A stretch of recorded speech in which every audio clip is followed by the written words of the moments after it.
Dialysis centre అయినా oxygen plants పెట్టాం. ఎందుకంటే కరోనాలో చాలా ఇబ్బంది పడ్డాం ఆక్సిజన్ వల్ల. తిరుపతికి పోతే బెడ్స్ లేదు. అప్పుడు కేకేసీ కాలేజీలో మనమే కదా కోవిడ్ సెంటర్ పెట్టాం. ఒక కోవిడ్ సెంటర్ పెట్టి ప్రజల్ని కాపాడాలంటే ఎన్ని కోట్ల రూపాయలు అవుతుంది? ఎవరిచ్చారు మాకు?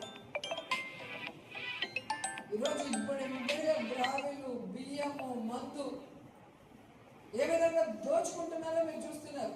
మళ్ళీ సిగ్గు లేకుండా వైఎస్ఆర్సీపీ వాళ్ళు గురించి మాట్లాడతారు. ఇలాంటప్పుడు మీరు గట్టిగా రియాక్ట్ అవ్వాలి. మండలాల్లో గట్టిగా రియాక్ట్ అవ్వాలి.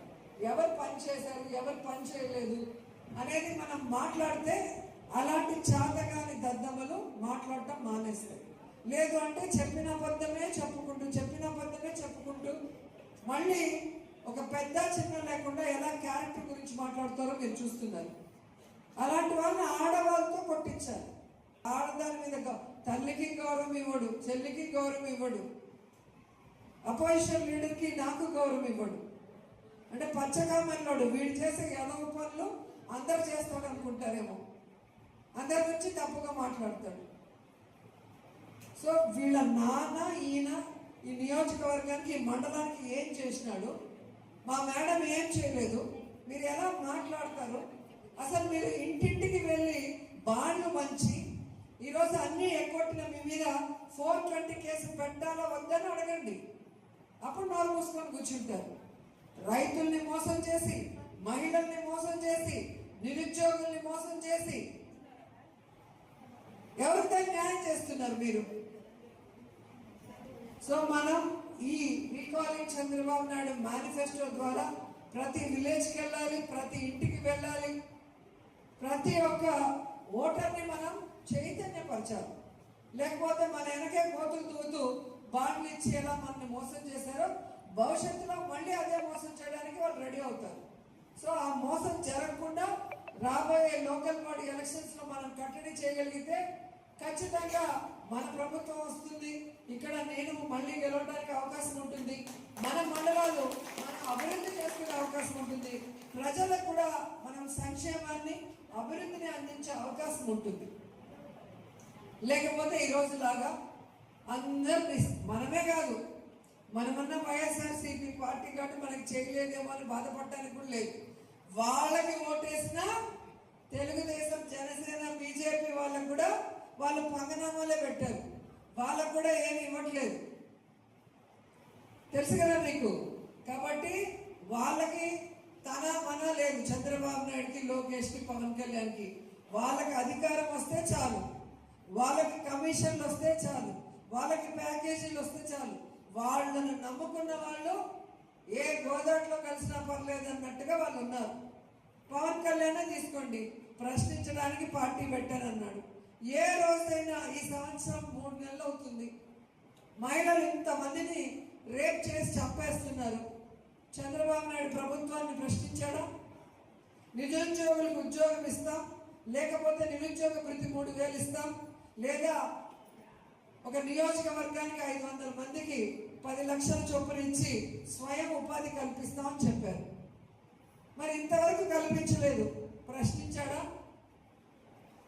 ఆడవాళ్ళకి ఉచిత బస్సు ఇస్తామన్నారు. తిరుపతికి వెళ్ళొచ్చు, విజయవాడ వెళ్ళొచ్చు, వైజాగ్ వెళ్ళొచ్చు, శ్రీశైలం వెళ్ళొచ్చు అన్నారు. 14 నెలలుగా మా అక్క చెల్లెంలో ఆశగా ఎదురు చూస్తున్నారు. ఇచ్చారా? మోసం చేశారు.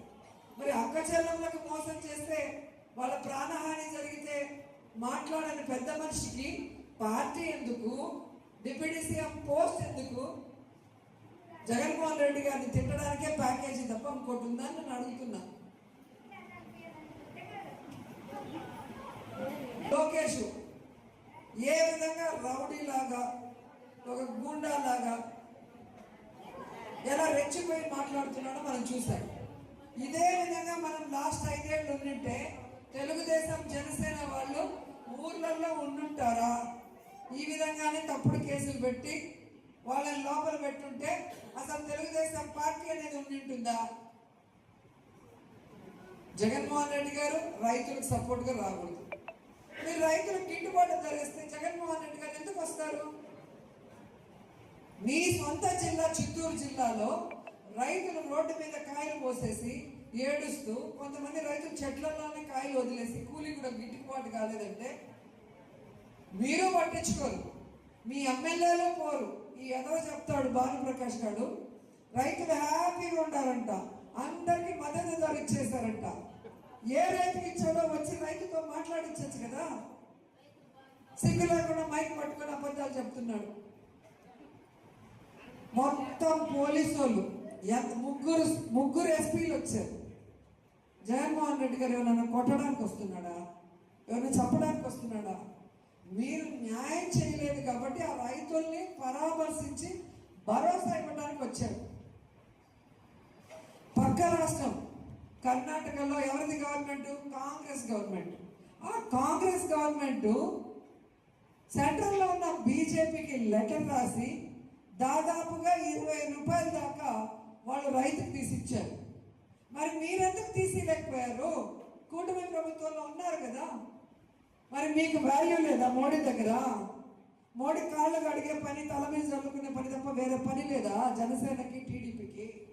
ఒక కాంగ్రెస్ పార్టీ వాళ్ళు బీజేపీ దగ్గర కొట్లాడి తెచ్చుకోగలిగింది, కూటమి ప్రభుత్వంలో ఉన్న మీరు ఎందుకు తెచ్చుకోలేకపోయారు? మాడి రైతులకి మద్దతు నేను అడుగుతున్నా. ఒక రైతుకి సపోర్ట్ ఇవ్వరు, ఆ రైతు చచ్చిపోతే జగనన్న వెళ్ళి ఆ కుటుంబాన్ని పరామర్శించకూడదు. పరామర్శిస్తే వైఎస్ఆర్సీపీ ముఖ్య నాయకుల మీద అంతా కేసులు పెట్టి లోపల పెడతారు. మీరు మద్దతు ధరిస్తే మేమెందుకు వెళ్తాం? మాకేం అవసరం? ఒక అపోజిషన్ లీడర్కి ప్రజలకి కష్టం వచ్చినప్పుడు ప్రశ్నించే హక్కు ఉంది. అపోజిషన్ లీడర్కి హక్కు ఉంది. ఆ హక్కును నువ్వు ఎలా కాల రాస్తావు?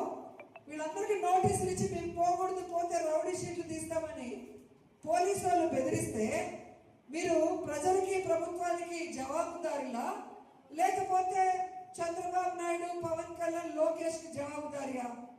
ఈరోజు వాళ్ళ ప్రభుత్వం ఉందని మీరు ఆడితే రేపు ప్రభుత్వం మారిన తర్వాత రూల్స్కి విరుద్ధంగా పనిచేసిన ఆఫీసర్లని వదిలిపెడతారా? రాజ్యాంగబద్ధంగా వీళ్ళు శిక్షించడానికి మనకు చేత కదా? సో అఫీషియల్స్, తెలుగుదేశం పార్టీ నాయకులు తెలుసుకోవాల్సింది ఒక్కటే, రూల్స్ కి విరుద్ధంగా రెడ్ బుక్ రాజ్యాంగం అంటూ ఓవర్ యాక్షన్ చేస్తే రాబోయే కాలంలో మూల్యం చెల్లించక తప్పదు. మీరు 1% ఇస్తే రిటర్న్ గిఫ్ట్ గా 100% ఇస్తామని కూడా ఈ సందర్భంగా తెలియజేస్తున్నాం. ఎవరిని వదిలిపెట్టలేదు. ఏ కన్నంలో దాక్కున్నా తోక బట్టి బయటికి లా కొడతాం. ఎందుకంటే మేము చెప్పిన మంచి చేసాం, వెల్ఫేర్ చేసాం, డెవలప్మెంట్ చేసాం, ఇంటింటికి వెళ్ళి ఆప్యాయంగా పలకరించాం. ఈరోజు మేము తప్పు